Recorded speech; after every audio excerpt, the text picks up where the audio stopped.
வாக்கனே எங்க மாப்பிள்ள வரலையா? வரல, நான் கோச்சிட்டு வந்துட்டேன். இனிமே நான் போக மாட்டாங்க. என்ன கண்ணு சொல்ற? அப்படி என்ன கோவம் உனக்கு? என்ன அதை பத்தி கேட்காதீங்க. நான் இனிமே இங்க தான் இருப்பேன். மாப்பிள்ளைக்கு ஃபோன் போட்டு கேட்கலாம். ஹலோ ஹலோ மாப்பிள்ள. அக்கா சொல்லுங்க, எப்படி இருக்கீங்க? அது ஒண்ணு மாப்பிள்ள, பாப்பா.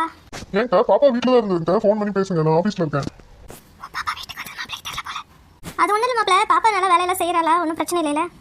அது ஒன்றும் பிரச்சனை இல்லைங்கக்கா, நான் எல்லா வேலையும் செஞ்சிருவேன். ஏன்னா பாப்பாக்கு தான் ஒரு வேலையும் தெரியாதம்மா, வீட்டில் நீங்கள் செல்லமா வளர்த்துட்டீங்கன்னு சொன்னா, அதனால நானே எல்லா வேலையும் செஞ்சிருக்கேன். ஆனால் ஒன்றுக்கா, இன்னைக்கு காலையில் கொஞ்சம் கோவப்பட்டுட்டேன், அதுதான். ஏன் மாப்பிள்ள, என்னாச்சு?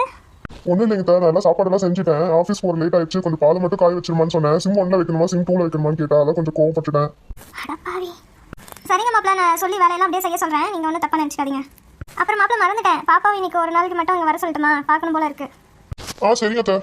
சரி மாப்பிள்ள, வச்சிடுறேன்.